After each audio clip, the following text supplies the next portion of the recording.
सोचो, अगर कल को आपका जीमेल, इंस्टाग्राम, फेसबुक या यूट्यूब अकाउंट बिना रीज़न डिलीट हो जाए तो आपकी पूरी डिजिटल आइडेंटिटी गायब हो जाएगी।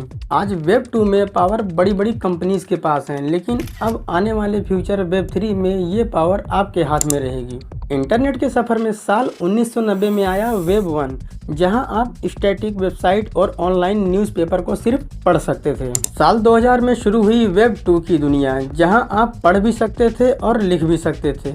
फेसबुक, यूट्यूब, अमेजॉन जैसी सर्विसेज इसी दौर में आई, लेकिन प्रॉब्लम यह है कि वेब 2 में डाटा और पैसा यूजर से ज़्यादा कंपनियों के हाथ में चला गया। अब और अगला स्टेप वेब 3 का है, जहां पर आप पढ़ भी सकते हो, लिख भी सकते हो और साथ में ओनरशिप भी आपकी रहेगी। सोचो, इंस्टाग्राम पर आपके 1 मिलियन फॉलोवर हैं और आपका अकाउंट अचानक बैन हो जाए तो आपका सब कुछ खत्म। लेकिन वेब 3 की दुनिया में आपका अकाउंट किसी कंपनी के सर्वर पर नहीं बल्कि ब्लॉकचेन पर होगा और उसे कोई भी डिलीट नहीं कर पाएगा। ब्लॉकचेन को सिंपल शब्दों में समझे, ये एक ऐसी नोटबुक है जो हजारों कंप्यूटर्स पर फैली होती है और उसमें लिखा हुआ कोई भी मिटा नहीं सकता।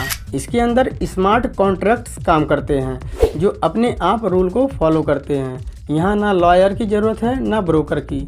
NFTs डिजिटल चीज़ों की ओनरशिप का प्रूफ देते हैं। वेब 3 की दुनिया में आर्ट, म्यूजिक, डिजिटल लैंड और पैसे का काम क्रिप्टो करेंसी से होगा, मतलब बिना किसी बैंक के डायरेक्टली यूजर से यूजर तक। वेब 3 के साथ कई नए कॉन्सेप्ट सामने आए हैं, जैसे डिसेंट्रलाइज ऑटोनोमस ऑर्गेनाइजेशन। ये फ्यूचर कंपनीज हैं जिनमें कोई भी बॉस नहीं होता है। सारे डिसीजंस ब्लॉकचेन पर वोटिंग से लिए जाते हैं। इंट्रोपेराबिलिटी का मतलब है फ्यूचर में अलग अलग वेब 3 प्लेटफॉर्म एक दूसरे से जुड़े होंगे, मतलब हर जगह आपको अलग अलग लॉगिन नहीं करना पड़ेगा। वेब 3 में आपकी एक डिजिटल आइडेंटिटी होगी जिसे आप खुद कंट्रोल करोगे, ना कि कोई कंपनी।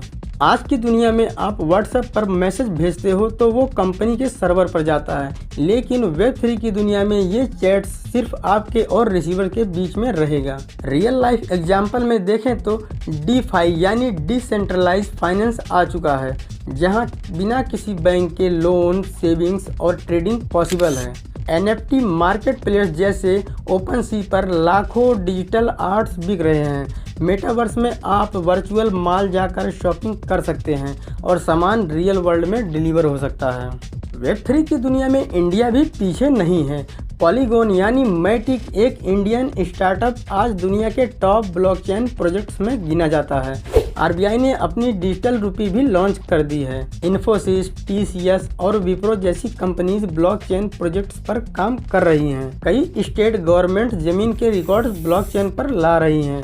यूँ कहा जाए, फ्यूचर में आपकी सैलरी सीधे ब्लॉकचेन वॉलेट में आ सकती है। वेब 3 की दुनिया में सोशल मीडिया ब्लॉकचेन पर होगा, शॉपिंग्स और जॉब्स मेटावर्स में होंगे, पेमेंट्स क्रिप्टो वॉलेट से होगी। तो सोचो वेब 3 का फ्यूचर कैसा होगा।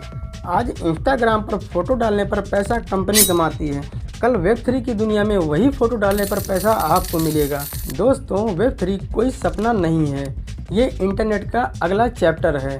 ये हमें आज़ादी भी दे सकता है और दुनिया को और कॉम्प्लेक्स भी बना सकता है। सवाल ये है, आप इस बदलाव का हिस्सा बनना चाहोगे या फिर पीछे रह जाओगे? आप अपनी राय हमें कमेंट में ज़रूर बताएं। हम आपसे मिलेंगे अगली बार ऐसे ही नए टॉपिक के साथ। तब तक के लिए नमस्कार।